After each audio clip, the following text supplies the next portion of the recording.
तो सबसे पहले हम अरे का कंसेप्ट समझने की कोशिश करते हैं कि अरे का कंसेप्ट क्या होता है। ठीक है, सपोज कीजिए कि आप जो है कुछ वैल्यूज एंटर करना चाह रहे हैं। जैसे फॉर एग्जांपल आपने देखा होगा इस तरह से कभी आप लिखते हैं कि जैसे नेम 100, यानी कि अगर आप एक क्लास में 100 स्टूडेंट्स हैं, उनके नाम एंटर करना चाह रहे हैं, तो उनको अलग अलग आप वेरिएबल डिफाइन नहीं कर सकते। मतलब जैसे कि आप ये नहीं कह सकते कि इंटीजर नेम 1, इंटीजर नेम 2, इस तरीके से अप टू आप 100 टाइम्स जो है नेम डिफाइन नहीं कर सकते हैं। तो इसके लिए क्या करते हैं, एरे यूज किया जाता है इसके लिए। तो यानी आप इसको इस तरह से ना लिख के 1 2 3 इस तरीके से ना लिख के इसको आप एक कॉमन फॉर्म में लिखेंगे। वो क्या होगी कॉमन फॉर्म के, इंट नेम, यहाँ पर जो है ये मान लिया आपने कांस्टेंट वैल्यू 100 ली, ठीक है ना, क्लियर है। तो इसमें क्या होगा, एक स्पेस अवेलेबल हो जाएगा इस तरह का, इस तरह का एक स्पेस अवेलेबल हो जाएगा। यहाँ पर होगा नेम 0 वाला, फिर होगा नेम 1 वाला, name 2, name 3, name 4 up to इस तरीके से, ठीक है ना। एलोकेशन, मेमोरी एलोकेशन, ठीक है ना। यानी अगर आप नेम एंटर कर रहे हैं नेम 1 नेम 2 तो आप कर सकते हैं, लेकिन अगर सपोज कीजिए आपको 100 नेम एंटर करने हैं तो उसके लिए आपको एक मेमोरी एलोकेशन इस तरह फॉर्म में करना होगा, ठीक है ना। तो यहाँ पर जो इस पर आएगा नेम 0, ये फर्स्ट हो गया, ठीक है, और ये होगा नेम 1, यहाँ पर हो गया नेम 1, इस तरीके। तो ये क्या कर, ये कौन करता है ये सब, इसको ये करता है एरे, एरे ये करता है। यानी कि जब आपका डेटा इस तरह से होता है कि उसको आप बेसिकली असाइन नहीं कर सकते हैं। जैसे फॉर एग्जांपल अगर नेम 1 नेम 2 दो वेरिएबल देने हैं तो ठीक है आप 2 वेरिएबल दे देंगे, ठीक है, कोई प्रॉब्लम नहीं है। लेकिन अगर नंबर ऑफ वेरिएबल बहुत ज़्यादा है, तो जब नंबर ऑफ वेरिएबल बहुत ज़्यादा है तो उसके लिए एक स्पेसिफाई मेथड आपको यूज करना पड़ेगा। तो जैसे हमने क्या किया, ये नेम लिखा हुआ है नेम 0 नेम 1 नेम 2 नेम 3, ठीक है। तो इस तरह से इसको यहाँ पर बोलते हैं array, this concept is known as array, ठीक है। तो अरे क्या करता है, ये हमें एक स्पेसिफाई वे में एक स्पेस प्रोवाइड करता है, ठीक है ना, जिसमें हम मेमोरी एलोकेशन कर लेते हैं, ठीक है। जैसे कि हम इसका एग्जांपल देखते हैं, इसका एग्जांपल के लिए हम इसके यहाँ से स्टार्ट करते हैं। ये देखिए, ये ऊपर वाला प्रोग्राम स्टैक का मैंने हाइड कर दिया है। हाइड करने का तरीका मैं आपको बता चुका हूँ, और अनहाइड करने का भी सेम ही तरीका है। जैसे कि ये प्रोग्राम लिखा हुआ है, तो मैंने यहाँ से लेके जहाँ तक भी ये प्रोग्राम है मैंने लिखा है इसको कंट्रोल/, तो ये अनहाइड हो गया, ठीक है। इसका नाम है पाइथन प्रोग्राम टू अंडरस्टैंड अरे, ठीक है। अरे, तो इसके लिए फ्रॉम अरे इंपोर्ट एस्ट्रिक, एस्ट्रिक का मतलब यहाँ पर होता है, यहाँ मैं लिख देता हूँ, एस्ट्रिक मीन्स एवरीथिंग। यानी जब भी आप कहेंगे ना एस्ट्रिक, तो इसका मतलब ये है कि अरे में से जितना भी एवरीथिंग है वो इंपोर्ट कर रहे हैं हम, यानी जिसकी भी हमें रिक्वायरमेंट होगी। एस्ट्रिक का मतलब होता है एवरीथिंग, इसको बोलते हैं एवरीथिंग, ठीक है। ये जो मैंने हैश लगाया है इसका मतलब ये है कि ये जो है ये कमेंट्स है, यानी ये इसका प्रोग्रामिंग से कोई लेना देना नहीं होता, ठीक है। तो एरे को हम कैसे डिफाइन करते हैं पाइथन में, फ्रॉम अरे, अरे से हम लेंगे पूरा कलेक्शन, ठीक है। फिर हमने क्या किया, कोई वेरिएबल मान लिया फर्स्ट एरे। ये मैंने बताया कि जो इसे वेरिएबल मानते हैं हम, इसका नाम हम चेंज कर सकते हैं क्योंकि हमने अपनी तरफ से ये नाम लिया है, ठीक है। अब देखिए इसमें लिखा रहा है कि your evaluation lesson has expired, पाइचाम विल नाउ एग्जिट। इसमें जैसे जूम होता है ना 40 मिनट्स बाद अपने आप बंद होता है, ऐसे ये 30 मिनट्स बाद अपने आप बंद होता है, मुझे री ऑन करना पड़ता है। ठीक है, मैं इसको ऑन कर लेता हूँ, ये मैं इसको ऑन कर,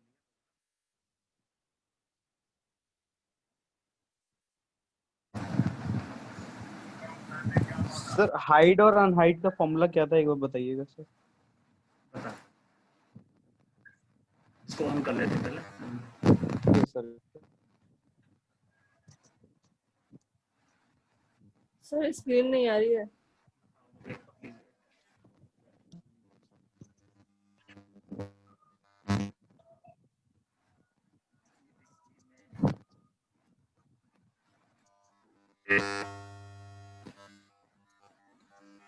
टू अंडरस्टैंड दिखा ना आपको,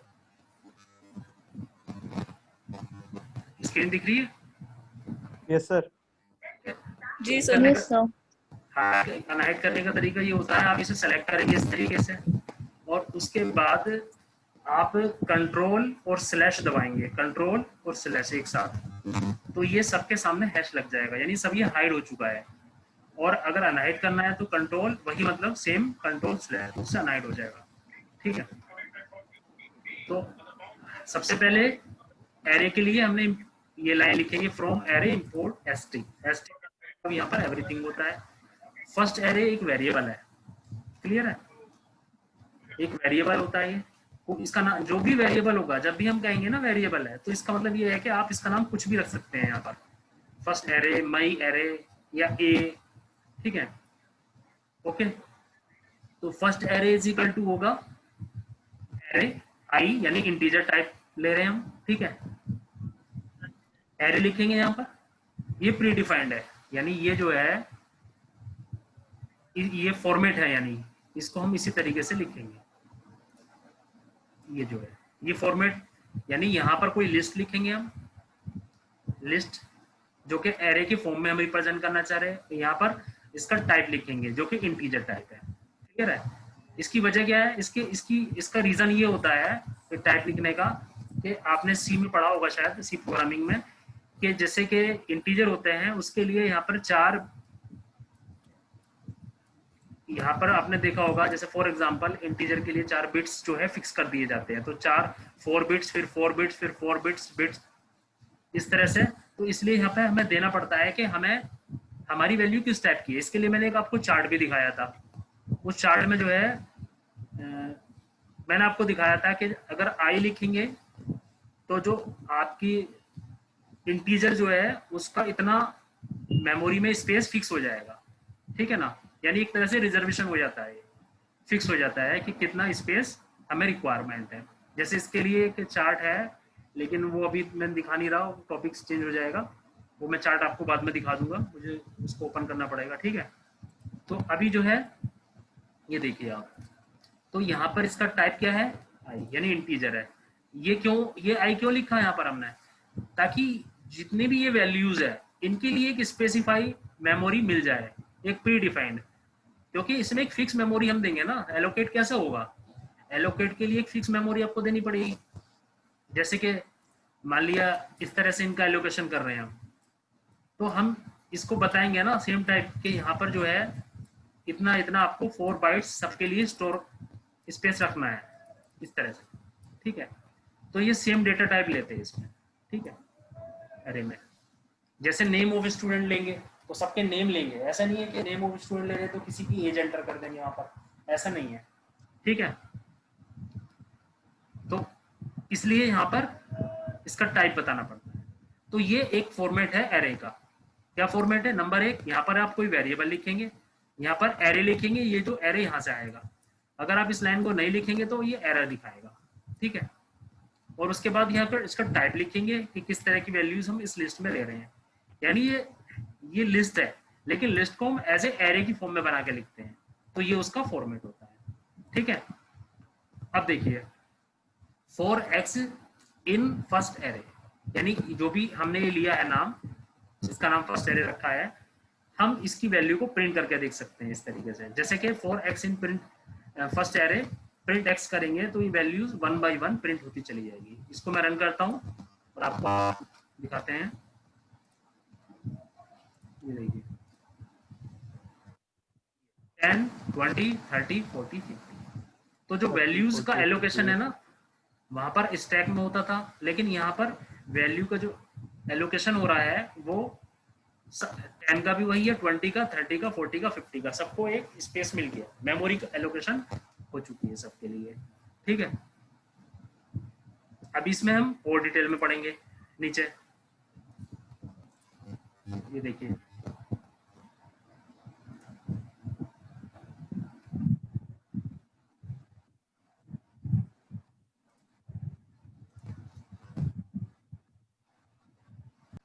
ये सेकंड प्रोग्राम है, इसमें हम एक्सेसिंग वैल्यू बता रहे हैं। तो इसमें सबसे पहला स्टेप होगा वही जो आपको बताया है कि फ्रॉम एरे इंपोर्ट एस्ट्रिक करेंगे, एवरीथिंग उसमें से जो है हम इंपोर्ट कर लेंगे। उसके बाद कोई वेरिएबल लेंगे जिसका नाम हम लिखेंगे फर्स्ट एरे, सेकंड एरे, कुछ भी, एनीथिंग। और यहाँ पर ये प्री डिफाइंड फॉर्मेट होगा। ठीक है, ये फॉर्मेट कैसा आता है, एरे का फॉर्मेट अलग होता है, सबका अलग होता है। एरे, ये एरे यहाँ पर आएगा और ये टाइप आएगा, जो भी हम टाइप लेना चाह रहे हैं इनका टाइप, वो इंटीजर टाइप का हम लेना चाह रहे हैं। और यहाँ पर एक लिस्ट की फॉर्म आएगी। ठीक है ना, तो ये फर्स्ट एरे होगी। सिमिलरली सेकंड एरे होगा। ठीक है ना, अब ये जो है आई और बी, ये अब ये यहाँ पर बी भी आ गया, तो इसलिए मैं आपको चार्ट दिखाता हूँ इसका कि इसका आई और बी इन सब का क्या मतलब होता है। इसके लिए मैं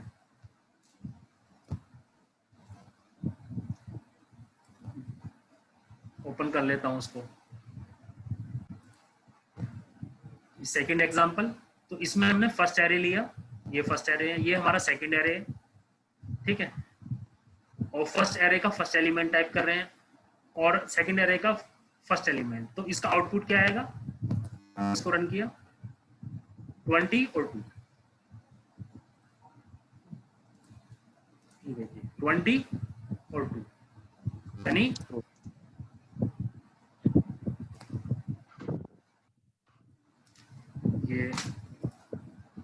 ये देखिए 20 और 2, क्योंकि मैंने अभी बताया था आपको, जब अभी शेयर वाला व्हाइट बोर्ड पे बनाया था, तो मैंने उसमें आपको बताया था कि ये जो होता है ना, ये लोकेशन 0 पर होता है, ये लोकेशन 1 पर होगा। 1 पे इंडेक्स नंबर है सर, इंडेक्स नंबर, हाँ। सिमिलरली इसमें ये लोकेशन 0 होगा और ये लोकेशन 1 होगा। 1 होगा। तो हमारा जो आउटपुट है वो क्या आया है, ये इंडेक्स होता है, ये इंडेक्स होता है। ठीक है, तो हमारा जो आउटपुट है वो फर्स्ट एरे का जो इंडेक्स फर्स्ट है वो है 20 और सेकंड है सेकंड एरे, इसका आंसर आएगा 2 आएगा, क्योंकि इंडेक्स 1 है। ठीक है, 1 है। तो इस तरीके से इसको हम कर सकते हैं। ठीक है, यानी अगर हम इंडेक्स यहाँ पे 0 निकालेंगे तो आप समझ गए होंगे आंसर कितना आएगा। आंसर आएगा फिर फर्स्ट ये वाला, और अगर यहाँ 1 लिखेंगे तो इसका मतलब है सेकंड। इस तरीके से ये भी, और भी इसके काफी एग्जांपल है। अब चलते हैं थोड़ा और आगे, जहां पर हम बताएंगे कि कैसे हम इसमें वैल्यू को इंसर्ट कर सकते हैं। तो इसको मैं अनहाइड कर लेता हूँ, इस प्रोग्राम को मैंने अनहाइड कर लिया इसको। Example number 3, inserting elements in अरे पाइथन प्रोग्राम। तो पहली लाइन तो सेम ही है, वही फ्रॉम अरे इंपोर्ट एसटी, और ये फर्स्ट एरे लिया हमने वही। अब देखिए इसमें जो है हम आपको बताएंगे कि किस तरह से एलिमेंट इंसर्ट करते हैं, क्योंकि मैंने बताया था अभी आपको, जो वर्ड MS वर्ड फाइल दिखाई थी उसमें आपने देखा होगा कि इंसर्ट कैसे करेंगे, ट्रेवर्स कैसे करेंगे, सर्च कैसे करेंगे, लिखा था नहीं आपके सामने। तो अब हम ये बताएंगे आपको कि कैसे हम इसमें इंसर्ट करते हैं। तो इंसर्ट करने के लिए इसमें हमें क्या क्या रिक्वायरमेंट होगी, देखिए जब भी आप इंसर्ट लिखेंगे तो आपको जो रिक्वायरमेंट होगी, एक तो ये होगी कि आपको इंसर्ट कहाँ करना है, दूसरा इंसर्ट कितना करना है। ठीक है ना, यानी इसका मतलब है पोजीशन, ये दिखा रहा है आपका लोकेशन या पोजीशन। ठीक है, मैं यहाँ पे लिख देता हूँ, ये दिखाएगा पोजीशन, और ये जो है ये है वैल्यू। वैल्यू क्या होगी वहां पर, वैल्यू। ठीक है, अब क्या किया हमने, फर्स्ट एरे में पोजीशन 1 पर 60 को इंसर्ट किया है। अब हम देखेंगे कि उसके बाद आउटपुट क्या होगा। पहला आउटपुट क्या था, पहले मैं दोनों आउटपुट लिख देता हूँ, स्टार्टिंग वाला भी बाद वाला भी। देखिए, तो दोनों आउटपुट लिखने के लिए मैंने क्या किया, तो यहाँ पर मैं लिख देता हूँ प्रिंट आउटपुट, या यूं कह सकते हैं इनिशियल एरे। इनिशियल प्रिंट करने का तरीका क्या होगा, यहाँ पर इसका नाम लिखेंगे फर्स्ट एरे। ठीक है, जब ये फर्स्ट एरे शो हो रहा है तो मैंने टैब की दबा दी है, अपने आप ही ये इसके अंदर आ गया फर्स्ट एरे। ठीक है, तो ये फर्स्ट एरे है। उसके बाद यहाँ पर मैं लिखूंगा यही कि एरे आफ्टर 60 इंसर्शन। उसके बाद हम देखेंगे जब 60 को हमने इंसर्ट किया है तो उसके बाद ये एरे में क्या चेंज होगा। उसके बाद यहाँ पर 4, इसको हम बाद में भी रन करेंगे ताकि कंफ्यूजन ना हो। इसको मैंने हाइड कर दिया है। अभी ये इन्हीं दो को आउटपुट को हम देखते हैं। ठीक है, तो मैंने इसको रन किया और ये आपके सामने देखिए, ये दिख रहा है आपको। इनिशियल जो एरे था वो क्या था, 10, 20, 30, 40, 50। अब इसमें समझने के लिए ये है कि हमारा जो एलिमेंट है वो कहाँ एंटर होगा। मैन तो यही है ना कंसेप्ट है, क्योंकि ये तो आपको पता है कि एलिमेंट एंटर होगा, लेकिन वो कहाँ होगा, कौन सी लोकेशन पर होगा, ये इसमें कंसेप्ट मैन होता है। तो वो कहाँ पर, ये देखिए ये क्या लिखा है, 60 एंटर हुआ है, ये 60। और वहां पर क्या लिखा था हमने, 160। 1 का मतलब इंडेक्स 1। इंडेक्स 1 0 से स्टार्ट करेंगे, इंडेक्स 0 होता है, ये इंडेक्स 1 होता है। तो इंडेक्स 1 पर 60 जो है ये इंसर्ट हो गया। ये तो हमारा फाइनल आउटपुट अब क्या हो गया, 10, 60, 20, 30, 40, 50। ठीक है, तो ठीक है, तो इंडेक्स, क्योंकि इसलिए हमने वहां पर इंडेक्स दिया था। ठीक है, तो इंडेक्स वहां पे दिया जाता है कि किस इंडेक्स पर हमें कौन सी वैल्यू को इंसर्ट कराना है। ठीक है,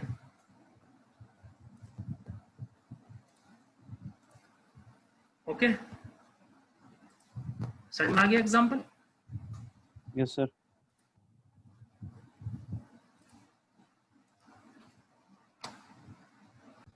इस तरीके से इस रन कराएंगे तो ये इस तरीके से शो होगा।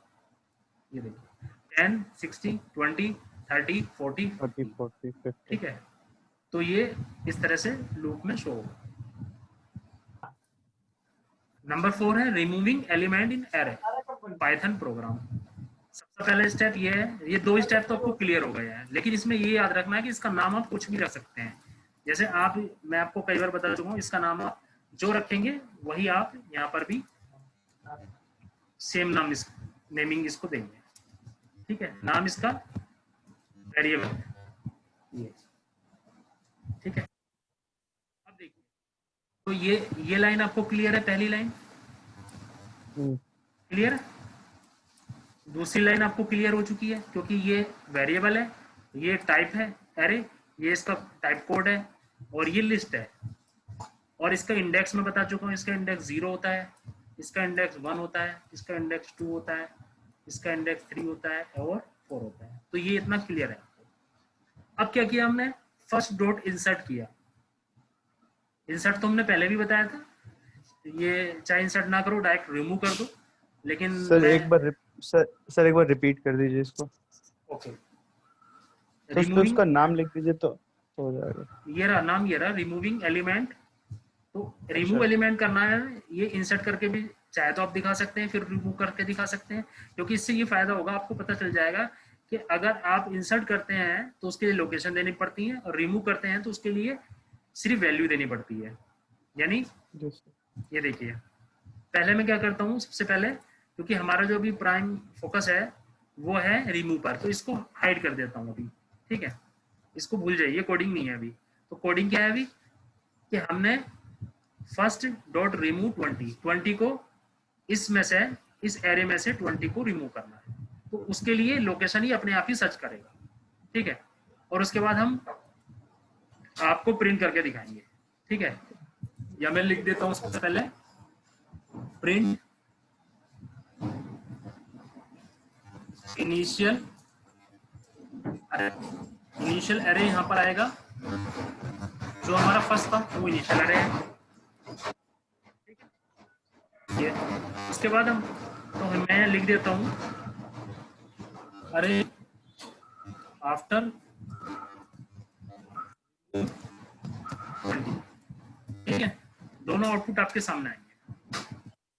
देखिए ये इनिशियल अरे क्या है, टाइप कोड आई 10 20 30 40 50। अरे आफ्टर रिमूव 20 को हमने अगर रिमूव किया है तो इसके लिए आपको लोकेशन की इंडेक्स देने की कोई जरूरत नहीं है, बल्कि ये एलिमेंट को सर्च करेगा कि 10 कंपेयर करेगा। जैसे सर्च आप मेथड पढ़ते थे कि उसमें आपने पता नहीं अभी नहीं पढ़ा होगा, तो उसमें सर्चिंग करेगा ये कि ये 10 20 ये 20 है, नहीं है ये 20, हाँ ये 20 है, तो इसको रिमूव कर देगा इस लोकेशन से, ठीक है ना।